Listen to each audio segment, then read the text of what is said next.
No other country can claim that it has laid down 90,000 lives in the war against terrorism. No other country can claim that they have suffered losses of hundreds of billions of dollars in terms of economic losses. And we're a nation where not only officers of our armed forces, jawans of our armed forces, law enforcement agencies, civilians, but our children have given sacrifices. You've seen the APS Peshawar attack. You've seen the attack recently on a school bus in Khuzdar in Balochistan. No other nation can claim that their children have also laid down their lives in this war against terrorism. So what was the difference? As rightly pointed out, before the May 2025 war and right after the war, it was great diplomatic efforts, reaching out to friendly countries and clearly explaining the situation that we are faced with. And it takes skillful diplomacy, and it takes a lot of courage and effort to get the message across. So I think those diplomatic efforts must really be acknowledged. And you saw that when the escalation started in May 2025, the Prime Minister led from the front, and you could see him interacting with ambassadors from different countries and reaching out and explaining the situation on ground. And the turning point in this escalation was that when speaking at PMA Kakul, the Prime Minister offered an impartial investigation into the Pahalgam incident. Now, this offer to investigate the Pahalgam incident was not a mere statement. It actually proved that Pakistan had clean hands, that Pakistan had nothing to do with the Pahalgam incident. And when this statement was made loud and clear, I think we made it evident to the world that we are not only willing to cooperate with an investigation, but we are actually eager for an investigation into the incident. Because a country which suffers terrorism cannot promote terrorism. These two contradictory sides cannot go together. So I think that really turned around the tide, and we received overwhelming support from across the globe. And a lot of friendly countries not only supported Pakistan, but they clearly stated that since Pakistan has offered an investigation, there is no more room for further escalation. But India had nefarious designs as always. And when we look back, we see that how the two-nation theory has become strengthened after May 2025, because India had hegemonic designs. India had this false notion of rising India,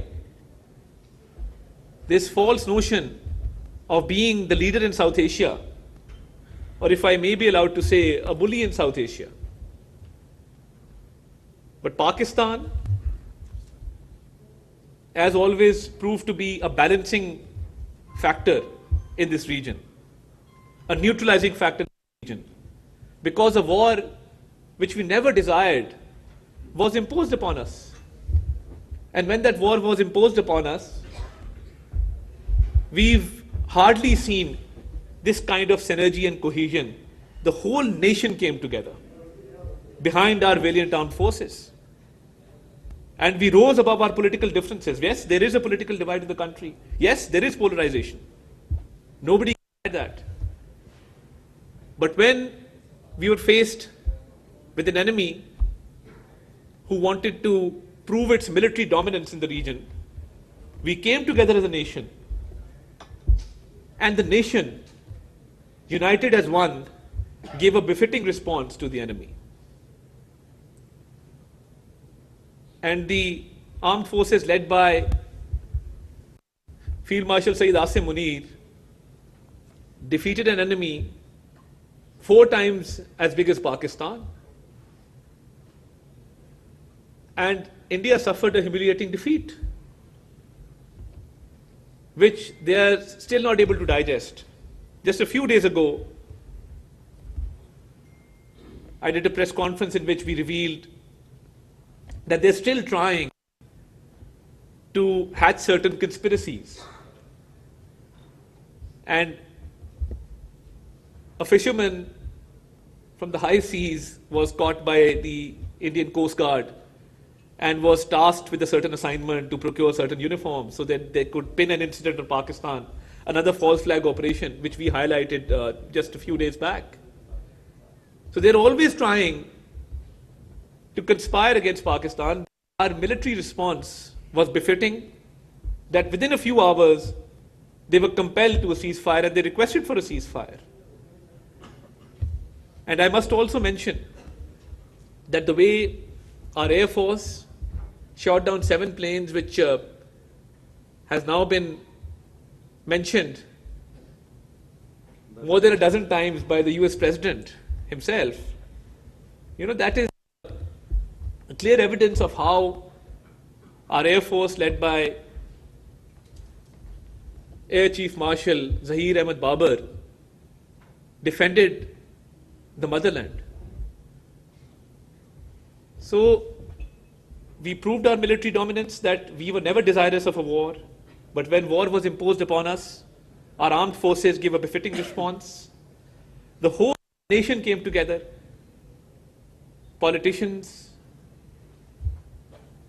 the entire country, the whole media, and I would also like to pay my compliments to the Pakistani media, because when we were fighting this narrative war at the international level, and we were appearing on foreign media, giving Pakistan's perspective, building our own narrative, we knew that our own domestic front was in safe hands because Pakistani media acted very responsibly.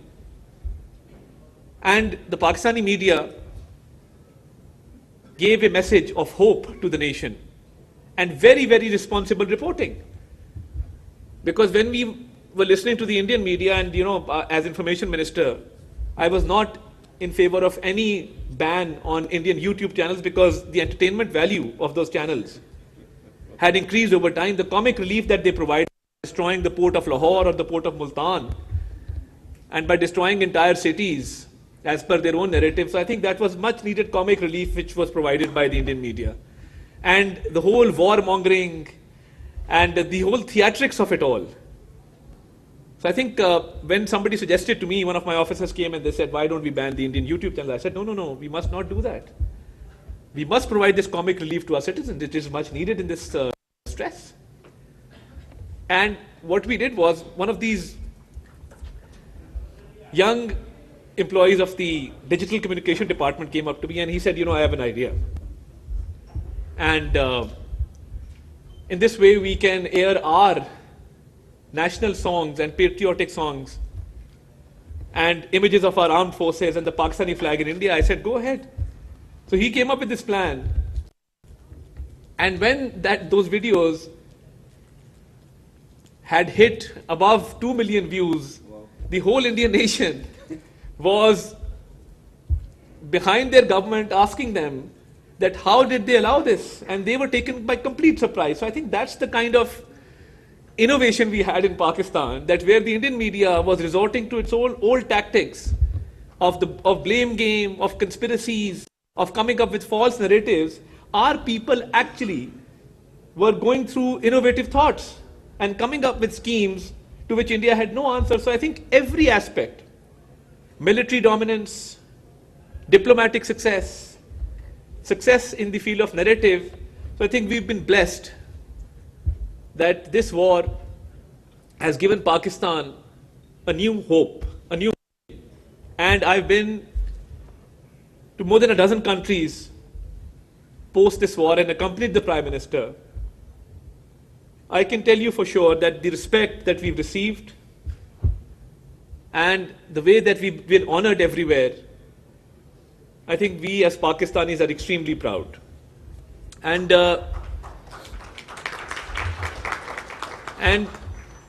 when we talk about the diaspora, We interact with people from the Middle East, people settled in North America, in Europe, in Australia. The way these people are treated has also been changed. So they also go out with a new hope, with a new vigor. So I think that's the kind of change that we've witnessed, where the Pakistani diaspora, the Pakistani expatriates have received a lot of respect across the globe. And who can forget that right after the war, we saw images on social media of people celebrating Pakistan's victory on the streets of Istanbul, on the streets of Baku, elsewhere in the world. So those were very heartwarming images. So when we talk about diplomatic successes, it is skillful diplomacy before the war, during the war, and after the war, which still continues and which has really given Pakistan an advantage.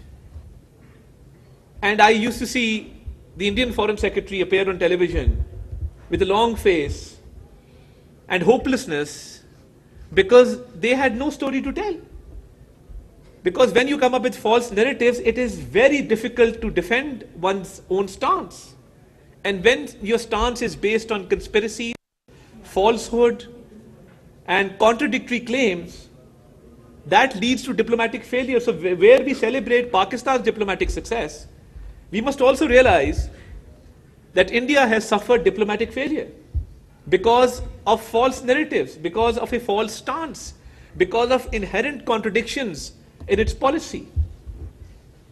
And that false notion of rising India, fell flat on its face, and the whole world witnessed that. And I would also like to add that the historic strategic mutual defense agreement between Pakistan and Saudi Arabia has been celebrated at home as well as in Saudi Arabia.